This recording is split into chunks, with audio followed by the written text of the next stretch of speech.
Today's proclamation of the Word of God is in the second book of Kings, chapter 24. Jehoiakim was 18 years old when he became king, and he reigned in Jerusalem 3 months. His mother's name was Nehushtasha, the daughter of Elnathan of Jerusalem. And he did evil in the sight of the Lord, according to all that his father had done. And that time, the servants of Nebuchadnezzar, king of Babylon, came up against Jerusalem, and the city was besieged. And Nebuchadnezzar, king of Babylon, came against the city, as his servants were besieging it. Then Jehoiakim, king of Judah, his mother, his servants, his princes, and his officers went out to the king of Babylon. And the king of Babylon, in the 8th year of his reign, took him prisoner. And he carried out from there all the treasures of the house of the Lord and the treasures of the king's house. He cut in pieces all the articles of gold which Solomon, king of Israel, had made him the temple of the Lord, as in the Lord has said. Also, he carried into captivity all Jerusalem, all the captains and all the mighty men of valor, 10,000 captives, and all the craftsmen and smiths. None remained except the poorest people of the land. And he carried Jehoiakim captive to Babylon, the king's mother, the king's wives, his officers, and the mighty of the land of carried the captivity from Jerusalem to Babylon. All the valiant men, 7,000, and craftsmen were smiths, 1,000, all who were strong and fit for war. This the king of Babylon brought captive to Babylon. Then the king of Babylon made Mattaniah, Jehoiakim's uncle, and king in his place, and changed his name to Zedekiah. The word of the Lord.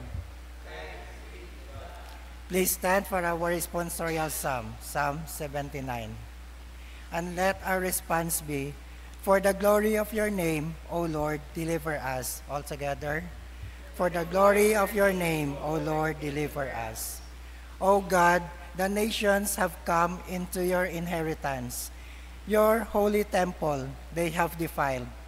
They have laid Jerusalem in heaps. The dead bodies of your servants they have given as food to the birds of the heavens, the flesh of your saints to the beasts of the air, of the earth. Response. For the glory of your name, O Lord, deliver us. Their blood they have shed like water all around Jerusalem, and there was no one to bury them. We have become a reproach to our neighbors, a scorn and derision to those who are around us.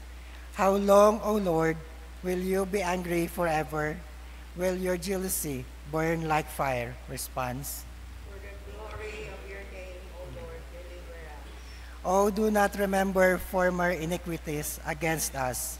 Let your tender mercies come speedily to meet us, for we have been brought very low. Response. For the glory of your name, O Lord, deliver us. Help us, O God of our salvation, for the glory of your name, and deliver us and provide atonement for our sins, for your name's sake. Response. For the glory of your name, O Lord, deliver us. Glory be to the Father, and to the Son, and to the Holy Spirit. As it was in the beginning, is now, and ever shall be, world without end. The Lord be with you. With your spirit. The Holy Gospel of our Lord Jesus Christ according to St. Matthew, chapter 7. Glory to you, Lord Jesus Christ.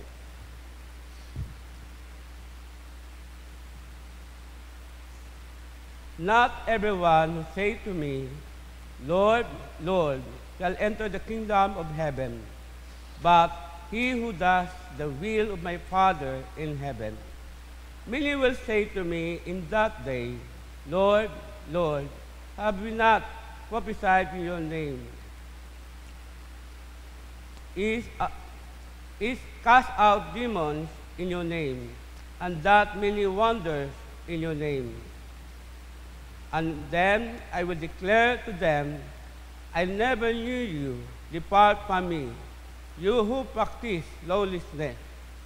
Therefore, whoever hears this saying of mine and does them, I will liken him to a wise man who built his house on the rock. And the rain descended, the flood came, and the winds blew and beat on that house. And it did not fall, for it was founded on the rock. But everyone who hears this saying of mine and does not do them will be like a foolish man who built his house on the sand. And the rain descended, the floods came, and the winds blew and beat on that house, and it fell, and great was its fall. And so it was when Jesus has ended this saying, that the people were astonished at his teaching. For he taught them, and one having authority, and not us, the scribes. The Gospel of the Lord. Praise to you, Lord Jesus Christ. Please be seated. Sa aton nga Gospel sa St. Matthew chapter 21 to 29, ginapadumdum kita it Ginoo, bawat isya katon, doaton nga commitment sa aton nga Ginoo. Na kung siim, bawat isa nga, nga abot na time, mag-atubang kita sa Diyos. Amen? Nani makita naton, abad Ginoo, makasudya man sa ginhalian it Diyos, hayroon naga padayon sa pamaagi it Diyos. Do planet Diyos sa mga kabuhi. Ang kaya matisingan, do aton nga pagtuo sa aton Ginoo.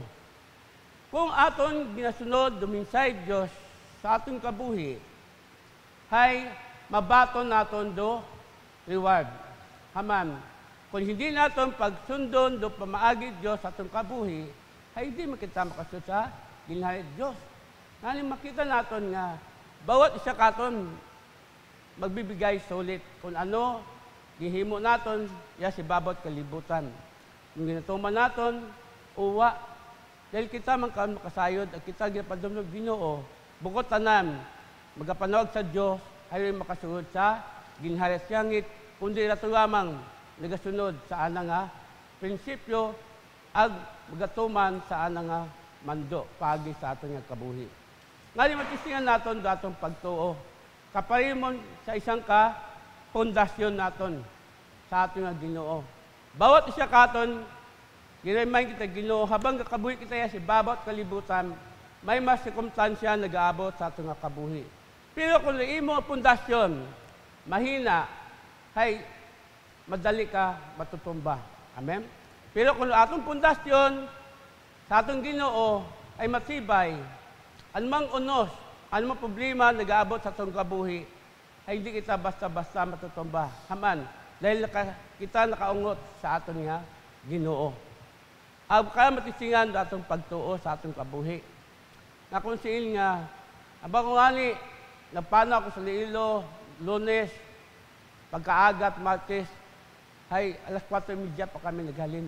Dahil nga kada every 6 months abihay, yaw ta siyang isip, kabuabo ang tao, gapila.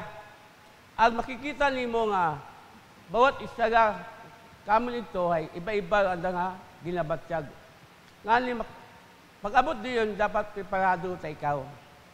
Ang makita naton nga, di mga bagay nga, abo ron mga sikumtansya, nga iba nga waga kasundo, amat ikaw mauna, amat hauna pa okay mo, nga liga ko naman gasyabtanan, nga ikaw mismo, hay, una ka, patient for me.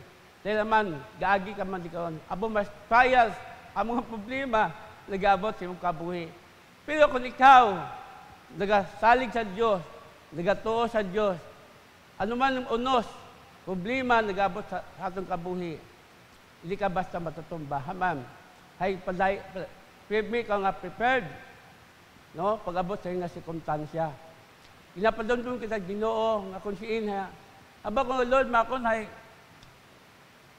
ano mang unos mo nga abot sa kabuhi dahil nga saring sitwasyon. Ang kabayan niya ako alas 12 kami nag-meet with doktor. Wala naman ispesahe, may emergency. Ang siging pinamuyo. Patient, kabayan ako, inkay sura akong kaibahan, kaistorya. Saligan sa Diyos nga di maduat pagdaon. Iyon kita, di kita mag-give up. Abanakon ka na. Hay, mabaton ginatondop, duli akong ginadesire sa itong kabuhi. Nani, sa paghinugat namon, sa mahabat pasinsya, ag dahil mas pagtuo sa Ginoon, nag-abot to doktor, no? Sa mga alas 3 tayo, 20, hapon. Pero, iba, wa nagpadayon. Give up, haman. Dahil, daanda nga, pagtuo sa Diyos, dalang pundasyon mahina. Ani, nabayan na akong, kung nagpanaw ka mo, siguro wa maninyo na baton. Nani, malipayin kami, nagduwa sa ring hospital. Ang nasaya namon, kung ano findings sa amon nga, kabuhi, na normal, negative. Pero sa bilog nga, nakikita na, abay ko doktor kako, mayroon man nga sa bilog nga, kita kimo nga, may puwang nga, yung pulbura magbahol. Hay, ging ano man, ging check, ging tanogit may exercise, may tip, wa mamakon, masakit, ay, basi mana hay, epekto man na to radiation. Nga na, din pag nga tanaw it, doktor, pag-abot it CT scan, pero nagapati ako, ang nagatuwa ako, nga rin ay negative sa akong kabuhi. Amen. Dahil, sa imong pondasyon sa Ginoo, naging matibay. Amen? Agdaya pagpadondon katon, alamang pagsubok, unos, bagyo, nagabot sa itong kabuhi, padayin kita, maging matibay sa pondasyon, pag sa pagtuo, agyabi sa tanan, do atong commitment sa Diyos, na padayin kita, mag-servisyo ka na, hasta kasapusan.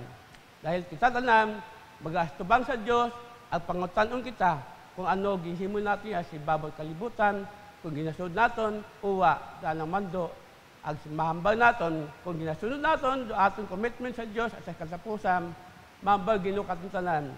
Well done, a faithful servant.